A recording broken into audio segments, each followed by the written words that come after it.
അപ്പോ നമ്മൾ കഴിഞ്ഞ സെഷനിൽ നമ്മൾ എന്തൊക്കെയാ മക്കളെ ഡിസ്കസ് ചെയ്ത് മെയിൻലി നമ്മൾ മുഗൾ റൂളേഴ്സ് ആയിട്ടുള്ള ബാബർ, അതുപോലെ തന്നെ ഹുമയൂൺ, അക്ബർ, അതുപോലെ തന്നെ ജഹാംഗീർ, ഷാജഹാൻ, ഔറംഗസേബ് പോലുള്ള റൂളേഴ്സിനെ കുറിച്ച് നമ്മൾ ഡിസ്കസ് ചെയ്തതാണ്. പിന്നെയുള്ള സെഷനിൽ നമ്മൾ ഡിസ്കസ് ചെയ്തത് മെയിൻലി ഈ മൻസാബ് ദാസ്, അവർക്ക് മൻസാബ് ദാസിനെ കുറിച്ചാണ്. മൻസാബ് ദാസ് എന്ന് പറയുമ്പോൾ ഒരു ഗ്രൂപ്പ് ഓഫ് പീപ്പിളിന് ഓരോ റീജിയൻസിൽ നിന്ന് ഈ മുഗൾ റൂളേഴ്സ് ചൂസ് ചെയ്യുന്നു. ഫ്രം ഇറാനിയൻസ്, അഫ്ഗാൻസ്, അങ്ങനെയുള്ള രാജ്പൂട്ട്, മറാത്താസ്. അങ്ങനെ മൻസാബ് ദാസിന് ഓരോരുത്തർക്കും ഓരോ റാങ്കിങ് പദവി കൊടുക്കാറുണ്ട്.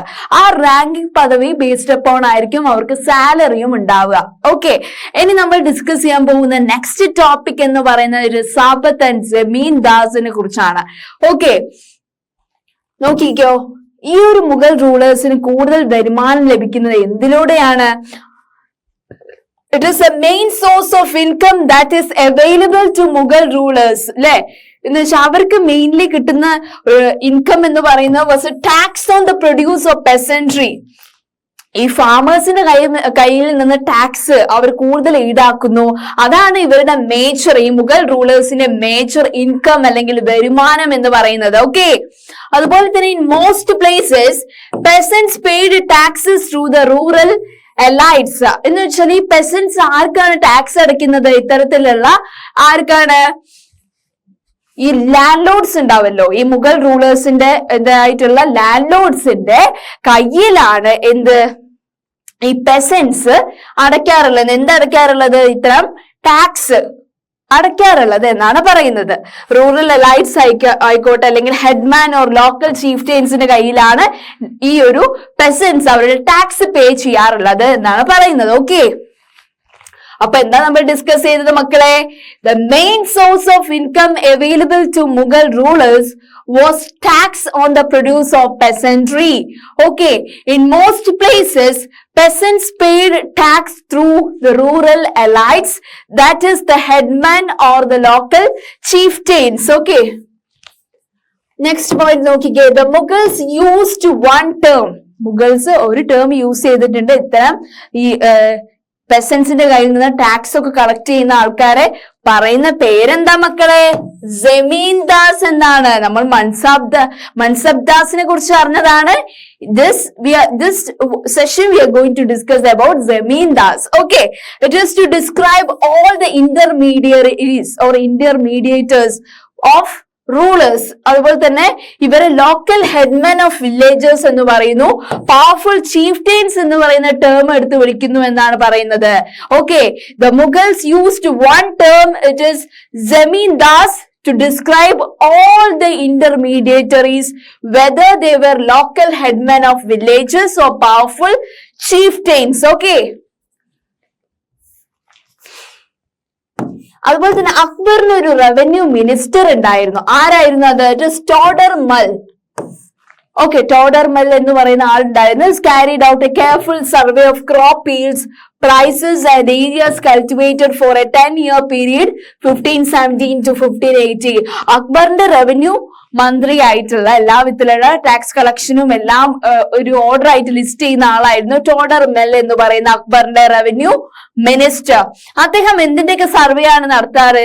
എത്ര ക്രോപ്പ് അവർ ഈൽഡ് ചെയ്തിട്ടുണ്ട് വർഷത്തിൽ, അതിന്റെ പ്രൈസ് എത്രയാണ്, എത്ര ഏരിയ സ്ഥലങ്ങളിൽ അവർ ഇത്തരം ക്രോപ്സ് കൾട്ടിവേറ്റ് ചെയ്യുന്നുണ്ട്, അതിന്റെ ലിസ്റ്റ് 10 വർഷത്തേക്കുള്ള ആ ഒരു ലിസ്റ്റ് തയ്യാറാക്കുന്നു അവർ. ഇറ്റ് ഇസ് 1570 മുതൽ 1580 വരെ. Okay, on the basis of this data, tax was fixed on each crop in cash. അങ്ങനെ ഈ ഒരു ഡാറ്റയ്ക്ക് അനുസൃതമായിട്ടാണ് ഓരോ പെസൻസിനും ടാക്സ്, എത്ര ക്രോപ്പ് ഒരു ഫാമർ കൾട്ടിവേറ്റ് ചെയ്യുന്ന ഓരോ ക്രോപ്പിനും ഇവർ ടാക്സ് എന്ത് ചെയ്യുന്നു?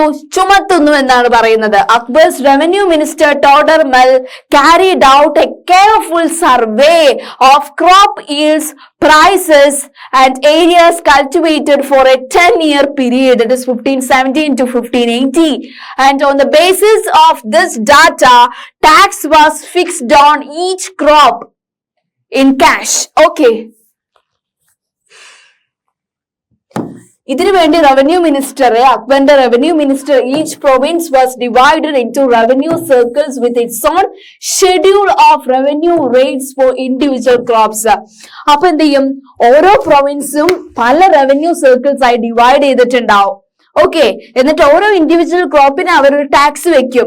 ഈ ഒരു റവന്യൂ സിസ്റ്റത്തിന് പറയുന്ന പേരാണ് സെപ്റ്റ് എന്ന് പറയുന്നത്. സെപ്റ്റ് സ്പെല്ലിംഗ് എന്താണ്? ZABT. അത് കളക്ട് ചെയ്യാൻ വരുന്നവരാണ് ജമീന്ദാസ്. ഈ ഒരു റവന്യൂ സിസ്റ്റം ഓരോ പ്രൊവിൻസ്, ഓരോ റീജിയനും ഇങ്ങനെ റവന്യൂ സർക്കിൾസ് ആയിട്ട് ഡിവൈഡ് ചെയ്തിട്ടുണ്ടാവും.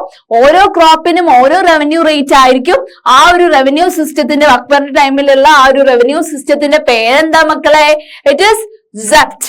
Okay, it is each provinces was divided into revenue circles with its own schedule of revenue rates for individual crops, and this revenue system was known as zept.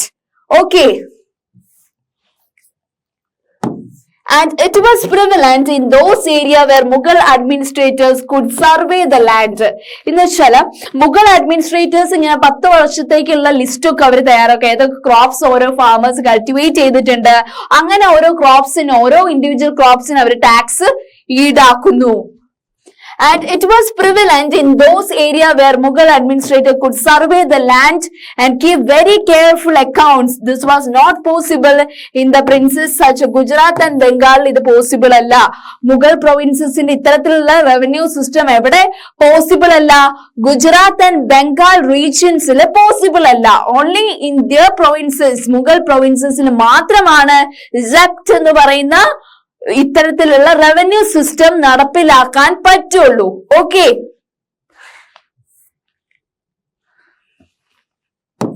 and in some areas zamindars exercised a great deal of power എന്നാണ് പറയുന്നത്.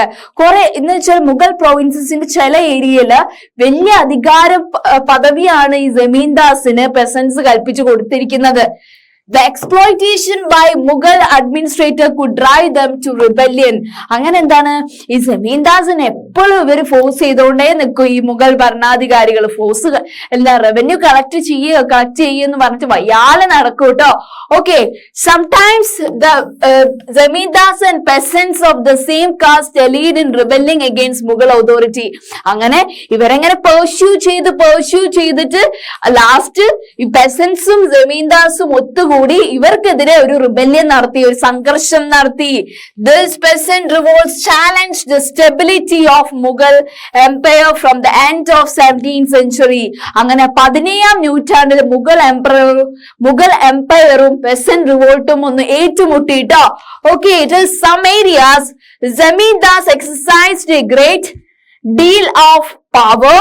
The exploitation by Mughal administrators could drive them to rebellion, and sometimes zamindars and peasants of same caste is allied in rebelling against the Mughal authority, and this peasant revolts challenged the stability of the Mughal empire from the end of the 17th century. Okay,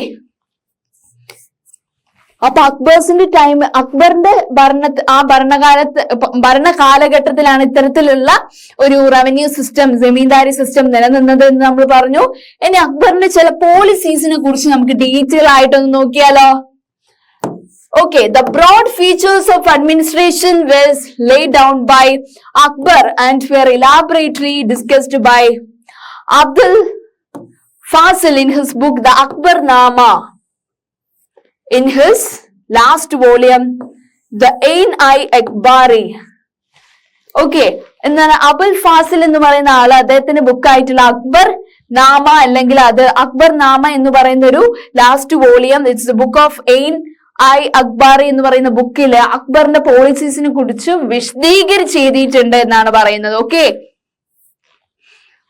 Abul Fazil explained that the empire was divided into provinces. അക്ബറിന്റെ ആ ഒരു ഭരണ കാലം എന്ന് പറയുന്ന അദ്ദേഹത്തിന് പല regions പല രീതിയിലാണ് ഡിവൈഡ് ചെയ്തിട്ടുള്ളത്. എങ്ങനെയൊക്കെയാണ്? സുബാസ് ഗവേൺഡ് ബൈ സുബാദാർ എന്ന് വെച്ചാൽ 3 പ്രൊവിൻസസ് ആയിട്ടാണ് അക്ബറിന്റെ റൂള് നടന്നുകൊണ്ടിരുന്നത്. ഫസ്റ്റ് പ്രൊവിൻസ് എന്ന് പറയുന്നത് സുബാസ് ആണ്. അത് ഗവേൺ ചെയ്യുന്ന ആളെ പേര് സുബാദാർ എന്നാണ്. Who carried out both political and military functions ഒക്കെ ഏറ്റെടുക്കേണ്ടത് ഏത് പ്രൊവിൻസിലുള്ള ആളുകളാണ്? സുബാസ് എന്നുള്ള പ്രൊവിൻസിലുള്ള സുബാദാസ് ആണ് അല്ലെ. Each province also had a financial officer or diwan. ഓരോ പ്രൊവിൻസസിനും അക്ബറിന്റെ ഓരോ ഭരണം നിലനിൽക്കുന്ന പ്രൊവിൻസസിലും എന്തുണ്ടാവും?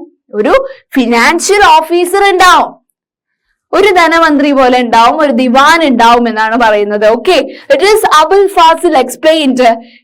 അബുൽ ഫാസിൽ അദ്ദേഹത്തിന്റെ എയിൻ ഐ അക്ബാറി എന്ന് പറയുന്ന ബുക്കില് അക്ബറിന്റെ പോളിസീസിനെ കുറിച്ച് പറഞ്ഞിട്ടുണ്ട്. അക്ബറിന്റെ ആ ഒരു കിങ്ഡം എന്ന് പറയുന്നത് divided into provinces called subas governed by subadar. Spelling എന്താണ്? SUBADAR. സുബാസ് എന്ന് പറയുമ്പോ സ്പെല്ലിങ്ങോ SUBAS. ഈച്ച് പ്രൊവിൻസ്, ഓരോ പ്രൊവിൻസിനും എന്തുണ്ടെന്നാ പറയുന്നത്? ഒരു ഫിനാൻഷ്യൽ ഓഫീസറും ഒരു ദിവാനും ഉണ്ട് എന്നാണ് പറയുന്നത്. Okay, and for the maintenance of peace and order in his province, the Subadar was supported by other officers such as military paymaster Bakshi, the minister in charge of religious and charitable patronage, Sadar, military commanders Fauzdars, and the town police commander Kotwal. അപ്പൊ ഇത്തരത്തിലുള്ള സുബാദാറിനെ സഹായിക്കാനായി ഏതൊക്കെ തരത്തിലുള്ള officers ഉണ്ട് എന്നാ പറയുന്നത്? അപ്പൊ നമ്മൾ പറഞ്ഞു ഓരോ പ്രൊവിൻസസിലും ഓരോ പ്രൊവിൻസസിലും ഓരോ എന്തുണ്ടാവും? സുബാദാസ് ഉണ്ടാവും അല്ലെ. അപ്പൊ ഒരു പ്രൊവിൻസിൽ empire was divide into provinces എന്ന് പറയുമ്പോൾ സുബാസ് ആണ്. ഓരോ പ്രൊവിൻസിലും ഓരോ സുബാദാസ് ഉണ്ടാവും. ഓക്കെ, അവരെന്ന് പറയും സുബാദാസ് ആണ് ആ ഒരു സ്ഥലത്തിലെ മിലിറ്ററി ഫങ്ഷൻസും പൊളിറ്റിക്കൽ ഫങ്ഷനും ഒക്കെ ഏറ്റെടുക്കേണ്ടത്. ഓക്കെ, അപ്പൊ ഓരോ പ്രൊവിൻസസിലും ഓരോ ഫിനാൻഷ്യൽ മിനിസ്റ്റർ ഉണ്ടാവും, ദിവാൻ ഉണ്ടാവും എന്ന് പറഞ്ഞു. ഓക്കെ, പിന്നെ പറയുന്നത് ഓരോ പ്രൊവിൻസസിലുള്ള സുബാദാസിനെ അല്ലെ, പ്രൊവിൻസ് നോക്കുന്ന ആളുകളെ സഹായിക്കാൻ വേണ്ടിയിട്ട് ആരൊക്കെ ഉണ്ട്? First one military paymaster Bakshi, the minister in charge of religious and charitable officer Sadar, and military commander Faujdar, and the town police commander Kotwal. Okay,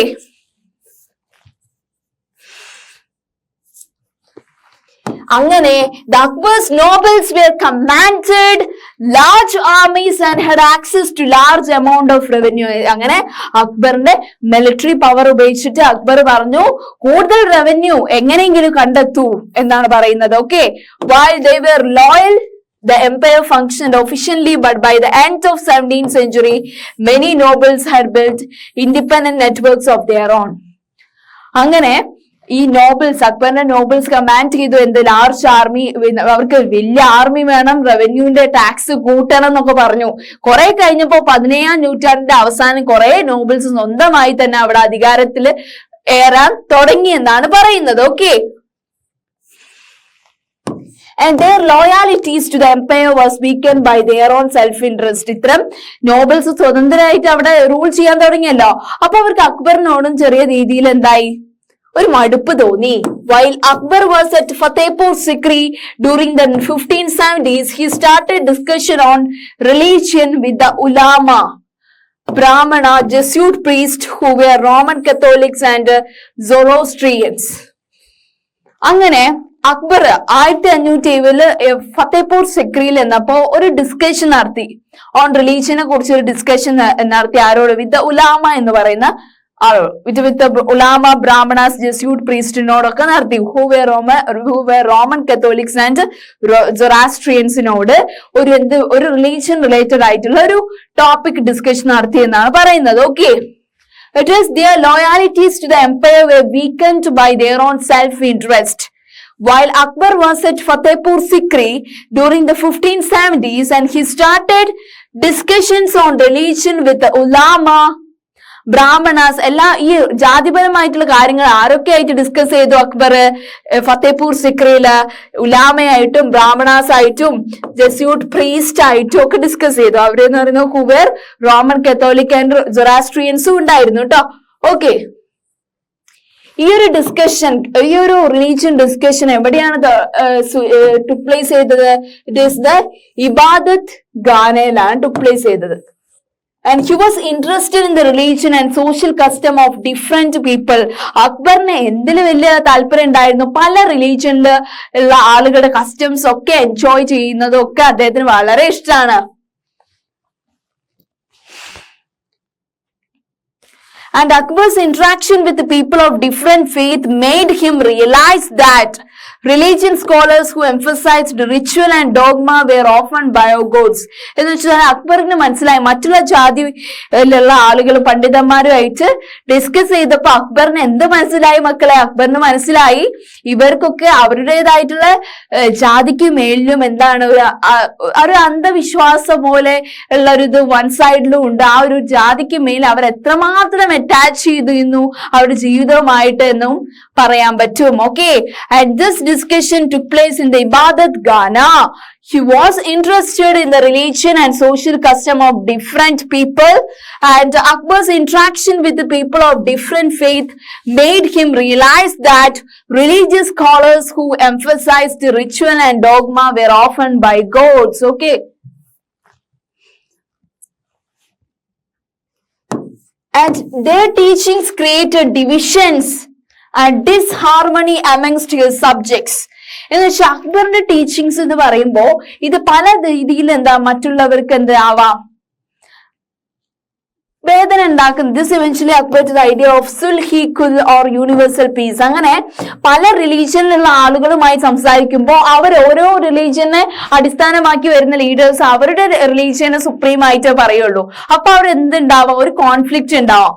അപ്പൊ അക്ബർ എന്ത് പറഞ്ഞു? ഒരു ഐഡിയ ഓഫ് സുൽഹി കുൽ എന്ന് പറയുന്ന ഐഡിയ കൊണ്ടു. യൂണിവേഴ്സൽ പീസ് ആണ് നമുക്ക് ആവശ്യം എന്ന് പറഞ്ഞു അല്ലെ.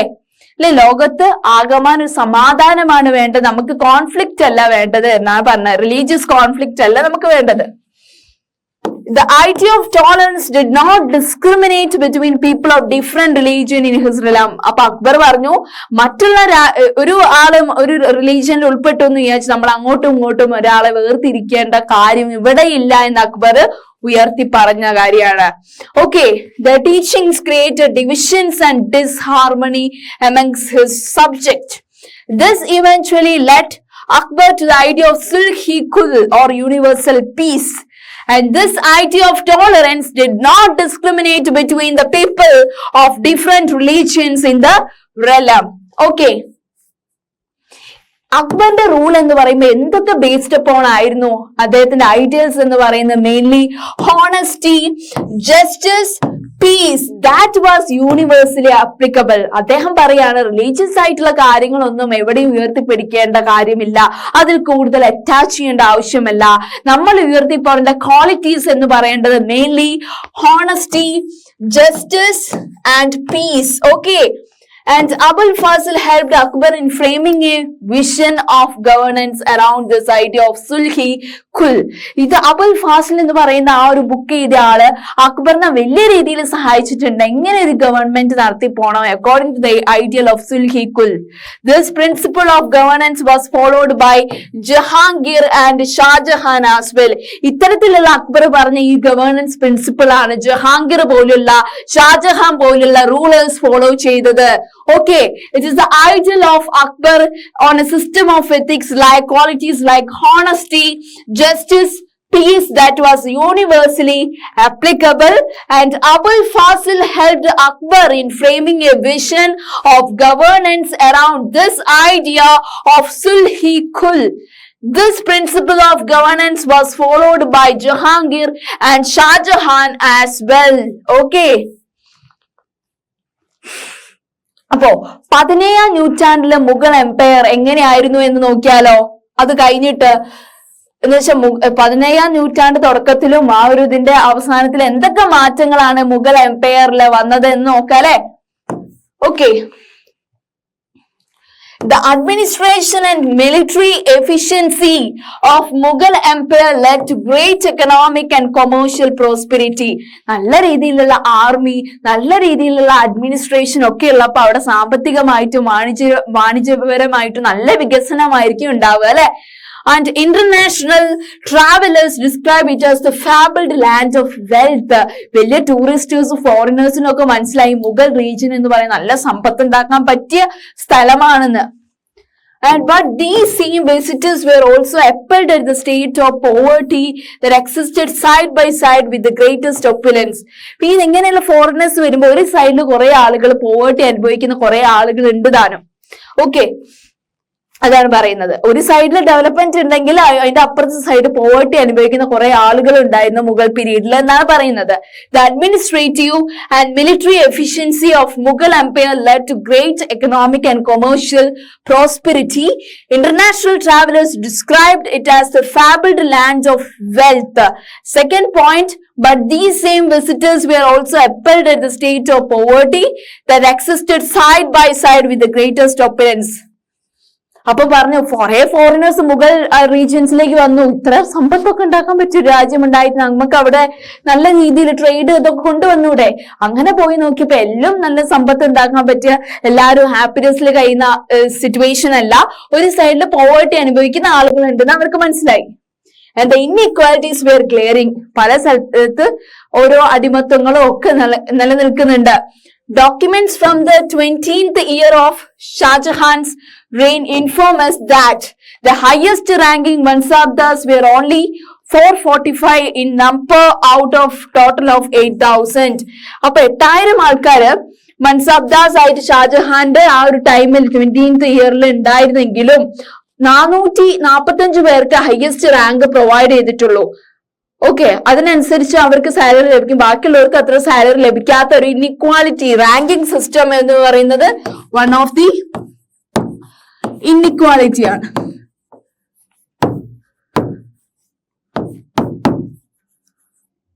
അല്ലെ, റാങ്കിങ് സിസ്റ്റം ഒരു ഇൻഇക്വാലിറ്റി ആണ് അല്ലെ. എന്ന് വെച്ചാൽ 8000 പേരിൽ 445 പേര് വലിയ റാങ്കിൽ, അവർക്ക് നല്ല സാലറി, ബാക്കിയുള്ളവര് കഷ്ടപ്പെടുന്നവരുമാണ്. രണ്ടുപേരും കഷ്ടപ്പെടുന്നവരാണ്, പക്ഷെ എന്താ എല്ലാവർക്കും ഈക്വൽ ആയിട്ടുള്ളത് പ്രൊവൈഡ് ചെയ്താൽ പോരെ. അങ്ങനെ ആവുമ്പല്ലേ എല്ലാവർക്കും ഒരു ഇക്വാലിറ്റി ഫോം ചെയ്യാം. ഇവിടെ ഇൻഇക്വാലിറ്റി ബേസ്ഡ് അപ്പോൺ റാങ്കിങ് സിസ്റ്റമും ഉണ്ട്. അതാണ് പറഞ്ഞത് the inequalities were glaring into Mughal empire. Documents from the 20th year of Shah Jahan rule തന്നെ അത് വിളിച്ചോതുന്നുണ്ട്.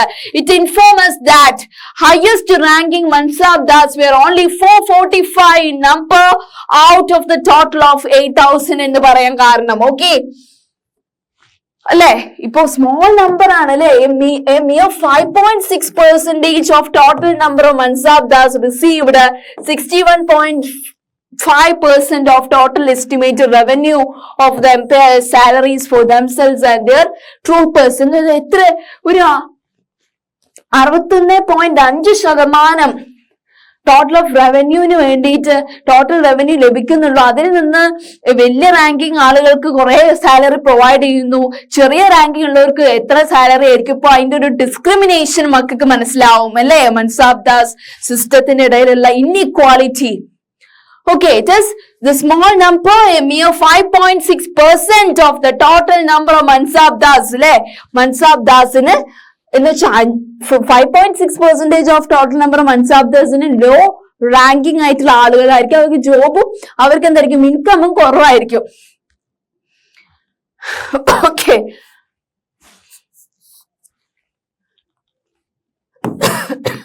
the Mughal emperors and their Mansabdars spent a great deal of their income on salaries and goods.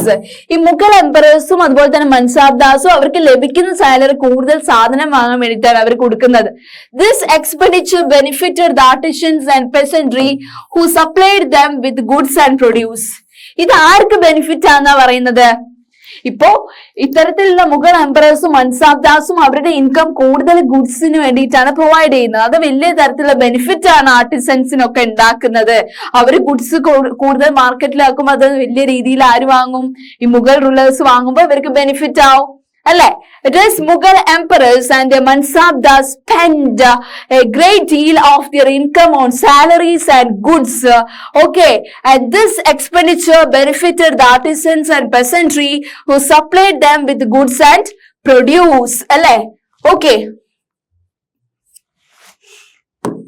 but The scale of revenue collection left very little for investment in the hands of primary producers, the peasant and artisan. ഇതെന്ന് വെച്ചാല് ഈ ഒരു പെസൻസിനൊന്നും വലിയ രീതിയിൽ എവിടെയെങ്കിലും പൈസ deposit ചെയ്യാനോ invest ചെയ്യാനോ കഴിയില്ല അല്ലേ. അവരെന്താണ്, അവർക്ക് വേറെ രീതിയിൽ ബാങ്കിൽ ഇടുകയോ അല്ലെങ്കിൽ അവർക്ക് സൂക്ഷിച്ചു വെക്കാനോ പെസൻസിന് കഴിയുമ്പോ പൈസ ഇല്ല എന്ന് വെച്ചാൽ കൂടുതൽ ടാക്സ് പിടിക്കൂലേ government. Okay, and the poorest amongst them lived from hand to mouth. They could hardly consider investing additional resources, tools and supplies to increase productivity. എന്ന് വെച്ചാൽ അവർക്ക് എന്താണ് പൈസ, അവർക്ക് അഗ്രികൾച്ചർ ടൂൾസ് വാങ്ങാൻ പൈസ കൊടുക്കണം, എല്ലാത്തിനും പൈസയാണ്, അവർക്ക് എടുത്തേക്കാൻ പോലും പൈസ ഇല്ല, സൂക്ഷിച്ചു വെക്കാൻ പോലും പൈസ ഇല്ല അല്ലെ. It is but the scale of revenue collection left very little for investment in the hands of primary producers, the peasant and the artisan. And this poorest amongst them lived from hand to mouth. They could hardly consider investing in additional resources, tools and supplies to increase the productivity. കൂടുതലായിട്ട് ഇതിൽ ലാഭം ഉണ്ടാക്കുന്നത് ആര് മാത്രമാണ്? The wealthier peasantry and artisanal groups, the merchants and bankers profited in this economic wealth. ഈ ഒരു സാമ്പത്തിക ലോകത്ത് ഇത്തരം ലാൻഡ് ലോഡ്സും ജമീൻദാസും മെർച്ചന്റ്സും ബാങ്കേഴ്സും ആണ് കൂടുതൽ പൈസ ഉണ്ടാക്കുന്നത് അല്ലെ. എന്ന് വെച്ചാൽ ഈ പെസൻസിന്റെ അടുത്ത് പോയി ലോൺസ് പ്രൊവൈഡ് ചെയ്യും, ലാസ്റ്റ് പെസൻസിന് ലോൺ അടയ്ക്കാൻ പറ്റാതെ ആകുമ്പോൾ അവരുടെ വീടും ഇതൊക്കെ ബാങ്കേഴ്സ് കൊണ്ടുപോകും. അങ്ങനെ the enormous wealth and resources commanded by Mughal elite made them an extremely powerful group of people in the late 17th century. ഇങ്ങനെ റവന്യൂ കൂടുതൽ കളക്ട് ചെയ്യുന്നു, എങ്ങനെയൊക്കെ സമ്പാദിക്കാൻ പറ്റുമോ ആ രീതിയൊക്കെ മുഗൾ രാജാക്കന്മാർ ഏറ്റെടുത്തു കഴിഞ്ഞു. അങ്ങനെയാണ് ഒരു പവർഫുൾ എംപയർ ആയിട്ട് മുഗൾ രാജാക്കന്മാർ അങ്ങനെയായി മാറിയത് എന്നാണ് പറയുന്നത്. Okay, it is the wealthier peasantry and artisanal groups, the merchants and bankers profited in this economic world, and the enormous wealth and resources commanded by Mughal elite made them an extremely powerful group of people in the late 17th century. അങ്ങനെ ഇങ്ങനെ സമ്പാദിച്ചിട്ട് last ഈ മുഗൾ എംപററിന്റെ ആ ഒരു ഭരണത്തിന്റെ അത്ര ഒരു powerful കുറഞ്ഞു വന്നിട്ടോ slowly declined. The servants emerged as powerful centers of power in the regions. ഇങ്ങനെ servants എന്തായി ഒരു powerful centers ആയിട്ട് മാറി ആ ഒരു region-ല്. They constituted new dynasties and held command of provinces like Hyderabad and Awadh.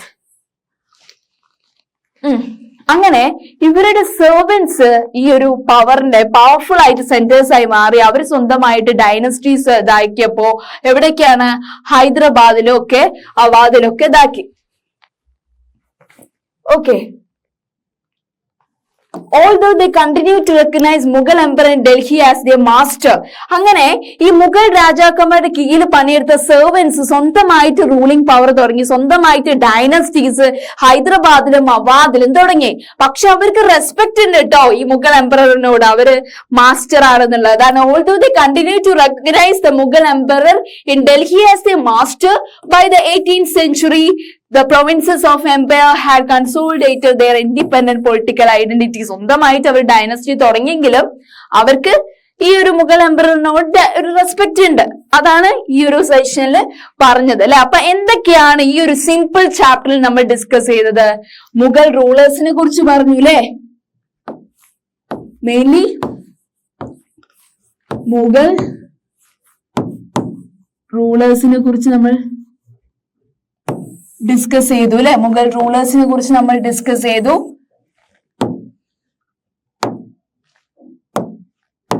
ഏതൊക്കെയാണ് മുഗൾ റൂളേഴ്സ് നമ്മൾ ഡിസ്കസ് ചെയ്തത്? First one Babar. ബാബർ എന്ന് പറയുന്ന ഫസ്റ്റ് മുഗൾ എംപയർ ആണെന്ന് ഓർക്കണം. Second one Humayun. Humayun. Third one Akbar. And fourth one Aurangzeb അല്ലെ. Aurang. And fifth one it is Shahjahan. പിന്നെ നമ്മൾ ഡിസ്കസ് ചെയ്ത് ഇവർക്കൊരു പല റീജിയൻസിൽ നിന്നും പല ഗ്രൂപ്പ് ഓഫ് പീപ്പിളിനെ അവർ അണിനിരത്തിയിട്ട് മൻസാബ്ദാസ് ആയിട്ട് വായിക്കും, മിലിറ്ററി കമാൻഡേഴ്സ് ആക്കും. അവരുടെ എന്ന് പറയുമ്പോൾ അവർക്ക് അവരുടേതായിട്ട് റാങ്കിങ് സിസ്റ്റം ബേസ്ഡ് അപ്പോൺ ആയിരിക്കും സാലറി പ്രൊവൈഡ് ചെയ്യുക. പിന്നെ നമ്മൾ ഡിസ്കസ് ചെയ്തത് എന്താ മക്കളെ, മൻസാബ്ദാസിനെ കുറിച്ചാണ് അല്ലെ. മൻസാബ്ദാസ്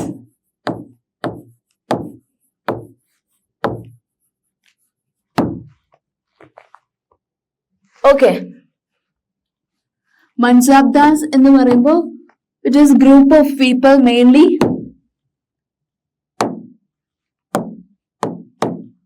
okay. It is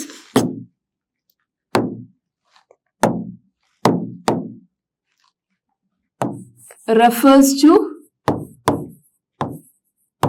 group of people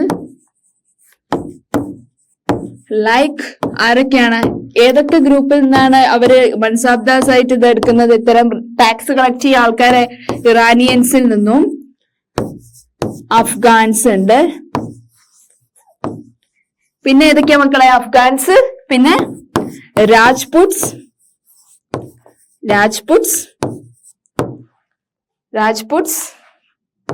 അഫ്ഗാൻസ്, Iranians, Marathas.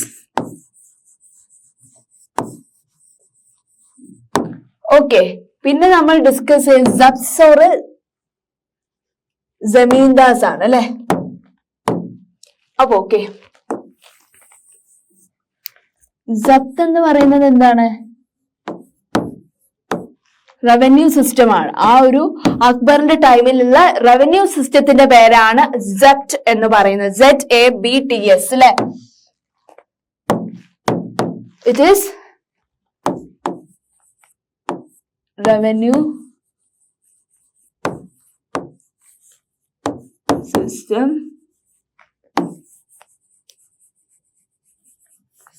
During the time of അക്ബറിന്റെ കാലഘട്ടം ഉണ്ടായിരുന്ന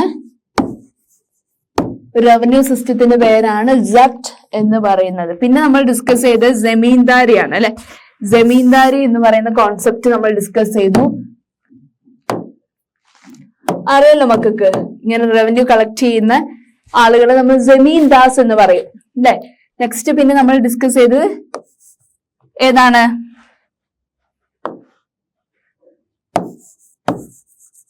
ജമീന്ദാസ് എന്ന് പറയുമ്പോൾ നമ്മൾ ലോക്കൽ ചീഫ്റ്റൈൻസ് എന്ന് പറയാറുണ്ട്. ജമീന്ദാസ് ഓർ ലോക്കൽ ചീഫ്റ്റൈൻസ് എന്ന് അവരെ പറയാറുണ്ട്